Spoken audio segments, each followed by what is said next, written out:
we today? I hope we're doing well. I hope we're doing good. I hope we're gaining knowledge, so much knowledge, so much to learn. The brain has so much space, so there's so much to learn, yeah? So I'm hoping we can do good things with all this knowledge that we're gaining. Today, I have a dear brother of mine. We grew up together.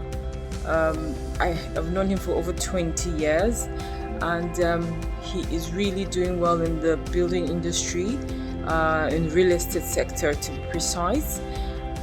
He has affiliations with Brains and Hammers, Abuja, Lagos, and all over the country, and so he has so much to offer. So may I present to you Abdul Malik Mahdi, the CEO of Modern Shelter. Thank you. So, tell us about yourself. My name is Abdul Malik Mahdi. I just turned 40. I'm the MD or Managing Partner of Modern Shelter Systems and Services, a real estate development, mortgage brokerage, and marketing company based in Abuja. I'm a father of 3.5 and happily married. I was born in Katsina. I went to school in Bauchi. I attended King's College. I just bagged an MBA from ESA Business School in Barcelona. I like to consider myself a true and full-fledged Nigerian, having experienced all parts of this very beautiful country. Great. What is your biggest strength? Well, I guess my major or biggest strength, I would say, is my optimism. I'm quite a very optimistic person. I always like to see the cup as half full, and there's always a way or a secondary way out of problems. So finding solutions to problems, it's also a very strong business, I guess, strength. That any problem you can find a solution to and make money off it, becomes a big asset for a businessman. But at the end of the day, the most important thing is that one is optimistic and you're able to see the positive side of things. Well, my greatest weakness is also the flip side of my strength, which is I'm too optimistic, and sometimes that gets you to crushing disappointments. So it's good to always have a realistic view of things and try to have clarity, in your expectations, especially of other people. That tends to get me disappointed a lot. Next. Great. So tell us, what is your take on finishing and materiality in Africa, and are you happy with it? Well, Africa is quite a huge continent. We're in danger of looking at it as one country. There are a lot of styles from North Africa to South Africa, East and West, completely diverse ways of doing construction. And it's very beautiful ways of doing construction. Go to North Africa, for example, there are things that have stood the test of time from Roman times. And then there's a lot of influence all over Africa of colonial architecture, which is as a result of our colonial history.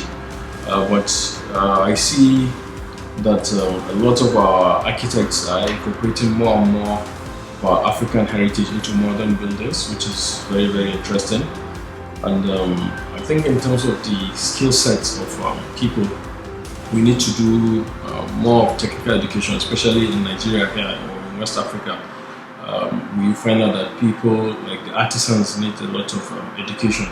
If you go to other climes, North Africa in particular, you just don't wake up and become a mason or a builder or a tiler. You need to go for some technical training, not just our regular apprenticeship that happens in Nigeria. So overall, I think the quality of construction in Africa is very, very great. It's good, and it all depends on the budget and the type of building we're talking about, whether it's luxury, affordable housing, high end, and whatnot. So yeah. Good. So where do you see yourself in 5 years? In 5 years, wow. Okay, I hope to be, leading a very successful company.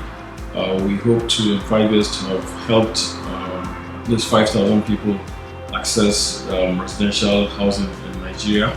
And in 5 years, we also hope to have moved to other African countries first neighbors here in the West African subcontinent, and then gradually, we seek out opportunities in other parts of Africa, because I believe the scarcity of residential accommodation is a continent-wide problem, and once we can get a solution for it in Nigeria that works, it's something that we can adapt to other parts of Africa easily.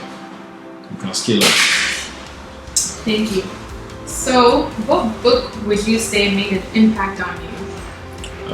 Well, my go-to book is Outliers by Malcolm Gladwell. It's a very exciting story about life and explains a lot of things that we take for granted. It has given me a lot of clarity, a lot of inspiration, and it's a book that I don't hesitate to recommend to anybody that has any ambition in life. It's a very good book. I go back to it every 6 months to refresh my knowledge and take on things. So Malcolm Gladwell, Outliers. Would you recommend any other book to the audience? Malcolm Gladwell, Outliers, and all Malcolm Gladwell books. I think he's a very, very important writer of our times. His vision, clarity of vision, and the way he explains phenomena is really second to none, in my opinion. So yeah, I stick to Malcolm Gladwell. Thank you. What would you say is your life's philosophy? Well, again, it's optimism, like being positive about situations. So generally, like I said in the earlier part, I'm a very optimistic person. So I guess that dovetails with positivity. To always try to look at the bright side of things. Not to, because you can either have two reactions to any given situation. You can complain, whine about it, and blame somebody else, or take responsibility and try to shape your destiny. So I think my philosophy in life is positivity, and optimism. And what are the core values you live by? Integrity, because as you say, a good name is better than silver and gold. That is really the thing that we've inherited from our forefathers. It's the family name, it's the integrity, it's the trust, honesty. That when you say something, you mean that thing, and wherever your name is mentioned, people know you by a certain set of values. That this integrity, that this guy is a good guy, and this person, when he says A, he means A. And I think that is the best asset any human being can have, because you are never around when your destiny is being decided. You will not be in the room when people are talking about you. So it is only that integrity that you have and you built over time, that good name that you have, that will stand you in good stead. Because even when you're not around, people will defend you that no, this guy, it can't be this guy, or at least they will make excuses for you even if you're at fault. That look, this is not this person, and it is totally out of character, and it must have been something that happened. So your good name is something that you should cherish with your life and defend with whatever you have. Integrity is key. Great. So what is the short-term goal of your company? Well, to make a lot of sales in 2021, we want to sell houses, we want to make people happy. Our philosophy is not about making money per se, it's about making people achieve their dreams of home ownership. And along the way, of course, we make sales and we make profit. So we want to put smiles on faces of as many people as possible in 2021, and we're looking at least 500 homes in this year. So how do you tie what you do to nation building? Well, giving people, real estate is all about creating employment, creating opportunities, and the value chain is quite very, very long, from the people that work on site as laborers, wage workers. You have the architects, the engineers, you also have the consultants, you even have the government workers that are your regulators, you have people selling food on site, and then you have the financial services providers who provide mortgages. So it's a long value chain, and a lot of people get employed in that value chain. There's no serious country that wants to have industrialization that does not have a vibrant real estate industry. So we employ a lot of people. When we look at it from perspective of employment, we add to the country's GDP, obviously, because you have a lot of people working on site, from the laborers to the artisans to the engineers and architects that work for us, the block industries that make our inputs, cement manufacturers. It's a whole value chain, and the financial services providers that create mortgages. All these things tie into the real estate sector, which is a very important sector in any serious economy. So we're very, very important, and that's why we're calling on the government all the time to encourage us and give us more incentives, because the level of employment that we generate and the ripple effect across the economy is so huge, and no single sector, arguably no single sector gives you that kind of impact.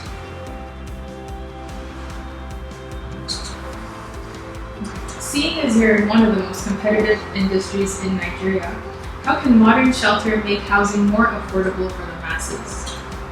So, affordable housing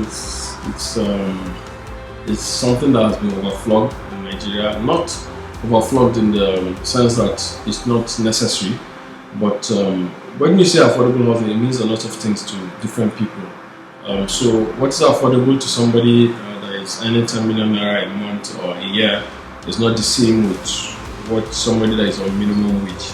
So, what the idea is that we need to provide housing stock for all levels of the Nigerian society. The housing deficit is not limited to the bottom of the pyramid alone. But coming to modern shelter, we are engaged in people from the bottom of the pyramid to the top. So we have affordable housing that is less than 5 million for a one bedroom, and then all the way up to 250 million for a luxury villa. So on our part, we're looking at how we can get affordable or cheap land, because land as the key input determines the price of the house. You also have infrastructure, the cost of infrastructure, and then the cost of inputs like cement, like aggregates. These are things that the developers themselves don't control. So when we're accused of building very expensive houses, people need to also look at the other players in the industry. Even government, in their bid to bring down the prices of houses now, are trying to get subsidized cement from the major cement producers, because if cement is expensive, there's no way you can build anything affordable, because cement is 70% of construction.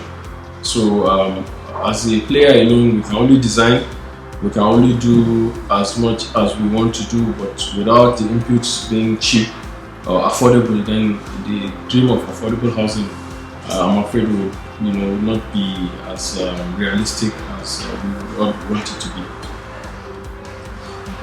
So could you indicate steps to upgrade the work output and quality of finish in the construction industry?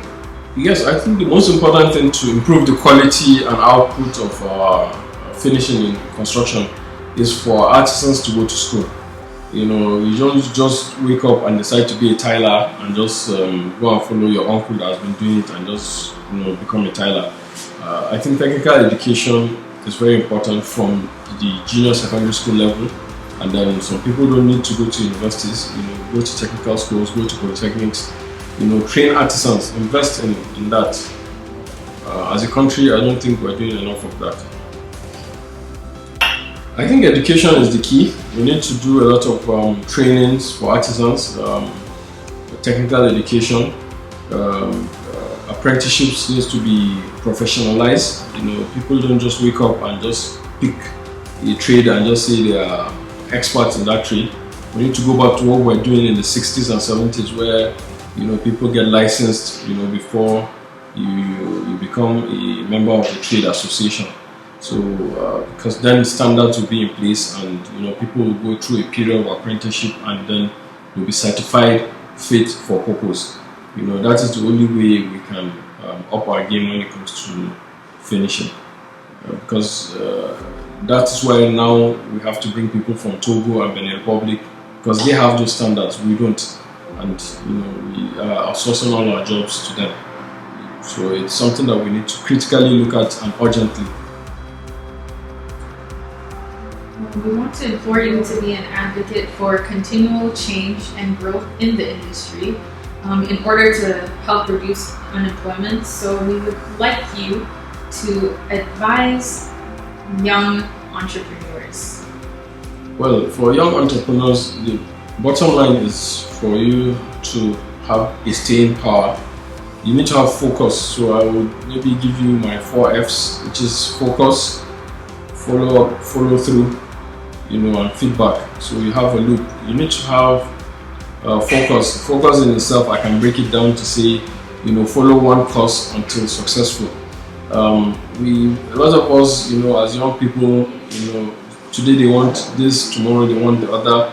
And in business, you have to have a staying power. You need to understand what you are going into, what value you are bringing in, and what it takes to do that business or activity or venture that you want to go into. Another acronym of mine I invented is called IVIEW. Ideas, venture, innovate, enterprise, and wealth, in that order. Because you must have an idea, but an idea in itself is nothing. It's not going to make you any money. So you have to venture to make that idea into life. And then you have to innovate. Anything you are venturing into that is not innovative, that is not adding value, that is not solving a problem, is likely not going to make you any money. After innovation is enterprise. That's where the work is, the hard work, the feet on concrete, and the sweat, tears, and blood. And then naturally, as a consequence of that, wealth will come. It's the last thing that will come. And so there's no magic bullet or silver bullet. You will not make money overnight. You have to suffer. In the book Outliers, there's a 10,000 hour rule. So you have to pay your dues. Unless of course they are inventing something spectacular that is going to cure malaria. You don't expect that you're just going to make money. Even if you're going to bring a cure to malaria, you must have spent 10,000 hours or 10 years working on it in a lab or going to school or something. You have to pay your dues, and there's no shortcut to success. So we need to be patient. We need to stay the course. We need to be honest. We need to have integrity. Before we can achieve our goals in life. Thank you.